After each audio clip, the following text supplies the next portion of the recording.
Hi அன்யாசையோ ஹனா ஹங்கோ ஹக்கோன் ஹக்கீமிதா. ரைட், இந்த வீடியோவில் 2025ஆம் ஆண்டு இந்த வருஷத்துக்கான கொரியன் லாங்குவேஜ் எக்ஸாம் வார 10ஆம் மாதம் 15ஆம் தேதி பின்னால் நடத்துறதுக்கு இருக்காங்க.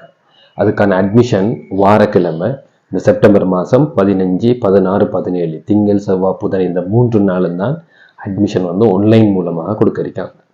அதுக்கு எக்ஸாம் ஃபீஸ் நாங்கள் முன்கூட்டியே கட்ட வேண்டி வரும். எக்ஸாம் ஃபீஸ் கட்டுறது இன்றைக்கு 11ஆம் தேதி 12ஆம் தேதி, அதே போல் வாரக்கிழமை திங்கள் செவ்வாய் புதன் 15, 16, 17 3ஆம் தேதி வரைக்கும் நாங்கள் எக்ஸாமுக்கான ஃபீஸ் கட்டணும்.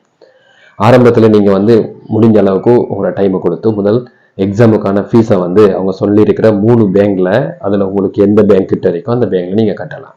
என்எஸ்பி பேங்க், அதே போல் பீப்புள்ஸ் பேங்க், பிஓசி பேங்க், இந்த 3 பேங்க்லையும் ரிசிப்ட் தந்திருக்காங்க. ஸ்லிப்பை எப்படி நிரப்பணும், அக்கௌண்ட் நம்பர் என்ன, எவ்வளோ அமௌண்ட் கட்டணுங்கிற டீட்டெயில்ஸ் இன்ஸ்ட்ரக்ஷனில் கொடுத்துருப்பாங்க. உங்களோட கிளாஸில் டீச்சர்ஸ் மாதிரி ஷேர் பண்ணியிருப்பாங்க, இன்டர்நெட்டில் நீங்கள் டவுன்லோட் பண்ணியிருப்பீங்க. அல்லது இந்த வீடியோக்கு கீழே நான் கூகுள் ட்ரைவில் இருக்கிற ஒரு லிங்க் தரேன், அது மூலமாகவும் நீங்கள் பார்த்துக்கொள்ளலாம். எக்ஸாம் ஃபீஸ் 8,428 ரூபா 48 சதம். இந்த அமௌண்ட்டை நீங்கள் மாற்றாமல் அப்படியே எழுதி கொள்ளுங்க. ஒவ்வொரு அக்கௌண்ட்டுக்குரிய, அதாவது பீப்புள்ஸ் பேங்குக்கு, பிஓசி பேங்குக்கு, என்ஐசி பேங்க் இருந்தால் இந்த 3க்கும் ஒவ்வொரு அக்கௌண்ட் நம்பர் கொடுத்துருக்காங்க. அந்த அக்கௌண்ட் நம்பரை கரெக்டாக பார்த்து எழுதி கொள்ளுங்க. ரைட், மெயினாக இன்றைக்கு நம்ம இந்த காசு கட்டுற முறையை பார்ப்போம். இந்த ஸ்லிப் கீழே கார்பன் வச்ச ஒரு ஸ்லிப் தான் இருக்கும், டெபாசிட் பண்ணுற ஸ்லிப். ஏடிஎம்ல அல்லது நீங்கள் ஆன்லைன் மூலமாகலாம் காசு சென்ட் பண்ண இயலாது. நீங்கள் ஸ்லிப் நிரப்பித்தான் நேரடியாக தான் இந்த காசை டெபாசிட் பண்ணணும். இப்படி டெபாசிட் பண்ண போகல அதில் யாருக்கு காசு கொடுக்க போகிறோம்னு சொல்லக்குள்ள SLBFEன்னு சொல்லி நீங்கள் ஷோர்ட்டாக கேபிட்டல் லெட்டர்ஸில் இதை எழுதலாம். அல்லது Sri Lanka bureau of foreign employment அப்படின்னு சொல்லி மேலுக்கு தலைப்பு கொடுக்கலாம். நீங்கள் SLBFEன்னு சொல்லி கேபிட்டல் லெட்டர்ஸில் அவங்கள ஷோர்ட்டாக நீங்கள் எழுதிங்கன்னா நல்லா. ரைட், அதுக்கு பின்னால் நம்மளோட டீட்டெயில்ஸ் எழுதுக்குள்ள முக்கியமாக நீங்கள் கேபிட்டல் லெட்டர்ஸ்ல எல்லாத்தையும் எழுதுங்க. இங்கிலீஷ்லேருந்து ஃபார்மை ஃபில்அப் பண்ணுங்க. அந்த ஸ்லிப்பை இங்கிலீஷில் எழுதி கொள்ளுங்க. பாஸ்போர்ட்ல இருக்கிற மாதிரி ஃபுல் நேமை கரெக்டாக பார்த்து எழுதி கொள்ளுங்க. உங்களோட பேர் கடும் லென்தா இருக்குன்னு சொன்னால் நீங்கள் கீழே இந்த பார் கோட் இருக்கு, உங்களோட பாஸ்போர்ட் டீட்டெயில்ஸ் பேஜ் இருக்கு தானே, ஃபோட்டோ எழுதுகிற பேஜில் கீழே பார்த்தீங்கன்னா பார் கோட் இருக்கும். அந்த பார் கோட்டில் உங்களோட பேர் எழுதிருக்கும். அவ்வளோ நீங்கள் பார்த்து எழுதலாம். உங்களோட ஃபுல் நேம் மறக்காம கரெக்டாக உங்களோட பாஸ்போர்ட் நம்பர் எழுதி கொள்ளுங்க. உங்களோட ஃபோன் நம்பர் கொடுங்க. அட்ரஸ் கேட்டாங்கன்னு சொன்னால் உங்களோட ஊர்ற பேரும் உங்களோட டிஸ்ட்ரிக்ட்ற பேரையும் அதில் மென்ஷன் பண்ணுங்க. பாஸ்போர்ட்ல இருக்கிற மாதிரி சிக்னேச்சரை அதில் வச்சுக்கொள்ளுங்க. அவங்க கேட்ட எக்ஸாக்ட் அமௌண்ட்டை அதே மாதிரி நிரப்பி அந்த முதல்ல காசை நீங்கள் டெபாசிட் பண்ணுங்க. காசு கட்டும் முன்னுக்கும் ஃபுல்லாக எல்லாம் கரெக்ஷன் சரிதானா, அப்படி எல்லாம் ஓகே தான்னு பார்த்துக்கொள்ளுங்களா.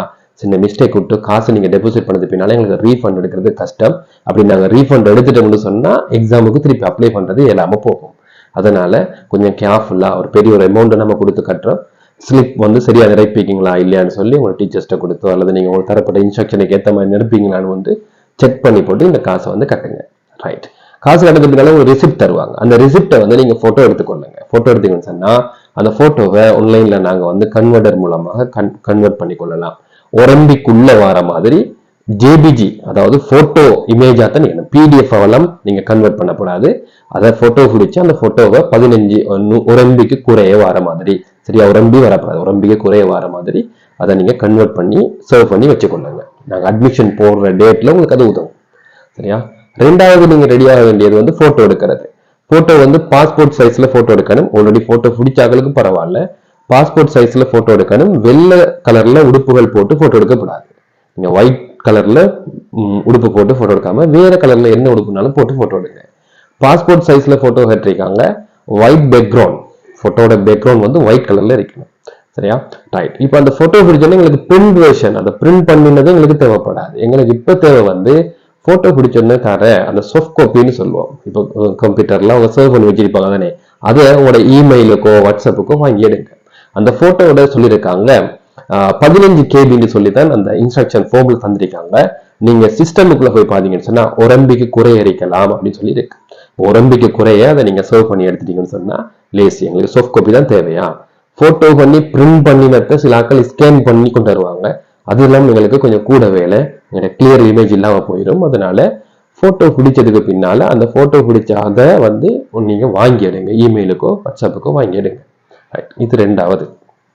மூணாவது, உங்களோட என்ஐசிட முன்பக்கத்தையும் ஒரு போட்டோவும் பின்பக்கத்தையும் ஒரு போட்டோ எடுத்து அதையும் ஒரு எம்பிக்குள்ள வர மாதிரி இமேஜ் ஃபோல்டராகவே நீங்க சேவ் பண்ணி வச்சுக்கொள்ளுங்க, இமேஜாவே கன்வெர்ட் பண்ணி வச்சுக்கொள்ளுங்க. இப்போ தனியாக ஒரு ஃபோன்லயோ உங்களோட மிஷின்லயோ சேவ் பண்ணி வச்சுக்கொள்றது நல்லது. சரியா? ரைட். அதுக்கு பின்னால இன்ஸ்ட்ரக்ஷன்ல கீழே பார்த்தீங்கன்னு சொன்னா சில டீட்டெயில்ஸ் வந்து கேட்டிருக்காங்க. எங்களுக்கு இது தெரிஞ்சிடறதுக்கு டீட்டெயில்ஸ் தேவைப்படுது. என்ன டீட்டெயில்ஸ் சொன்னா, நீங்க அப்ளை பண்ண போகல முதலாவது உங்களுக்கு மேலதிகமா நீங்க அதுல கொடுக்க வேண்டிய டீட்டெயில்ஸ்கள் பார்த்தோம் சொன்னா, நீங்க அப்ளிகேஷன் போடக்கூலையா போடுற முறையில் நான் ஒருக்கா அந்த அப்ளிகேஷன் லிங்க் இன்னும் கொடுப்படல, கொடுத்ததுக்கு பின்னாலே யாராவது ஒருத்தருக்கு அப்ளை பண்ற மாதிரி உங்களுக்கு டெமோ ஒன்று செஞ்சு காட்டலாம். ரைட். பாஸ்போர்ட்ல இருக்கிற மாதிரி பேர் தேவைப்படும், பாஸ்போர்ட் நம்பர், நீங்க ஆனா பெண்ணாங்கிறது, டேட் ஆஃப் பர்த் கொடுக்கணும், உங்களோட ஃபோன் நம்பர் கொடுத்தா சேஞ்ச் பண்ணிடலாம். சரியான உங்களோட ஃபோன் நம்பர் கொடுக்கணும், உங்களுடைய அட்ரஸ் கொடுக்கணும், உங்களுக்கு ஒரு இமெயில் அட்ரஸ் ஒன்று கொடுக்கணும், என்ன இமெயில் அட்ரஸ்ங்கிறது கொடுக்கணும். அதுக்கு பின்னால உங்களுக்கு நெருக்கமான இன்னொருத்தர ஃபோன் நம்பர் கொடுக்கணும், பக்கத்துல இருக்கிற உங்களோட ஊர்ற பேரு என்னன்னு சொல்லி கொடுக்கணும். அதுக்கு பின்னால உங்களோட ஊருக்கு உங்களுக்கு பக்கத்துல இருக்கக்கூடிய இலங்கை வெளிநாட்டு வேலைவாய்ப்பு நிலையத்துடைய ஏதாவது பயிற்சி நிலையம் ஏதாவது சென்டர் இருக்கான்னு பாக்குங்க. அது எந்த ஊர்ல இருக்கோ அந்த ஊரை நீங்க அவங்க தார லிஸ்ட்ல வந்து நாங்க செலக்ட் பண்ண வேண்டி வரும். அப்ப இதெல்லாம் வந்து ஆல்ரெடி நீங்க எழுதி வச்சுட்டீங்கன்னு சொன்னா, எழுதி நோட் பண்ணி வச்சுட்டீங்கன்னு சொன்னா எங்களுக்கு எக்ஸாமுக்கு அப்ளை பண்ணக்குள்ள டைம் வந்து ஈஸியா சர்வ் பண்ணி கொள்ளலாம். இந்த விஷயங்களை வார திங்கள் செவ்வாய் புதன், நீங்க புதன்கிழமை வரைக்கும் வெயிட் பண்ணாம செவ்வாய்க்கிழமைக்கு முன்னுக்கே ரெடி பண்ணி வச்சுக்கொள்ளுங்க.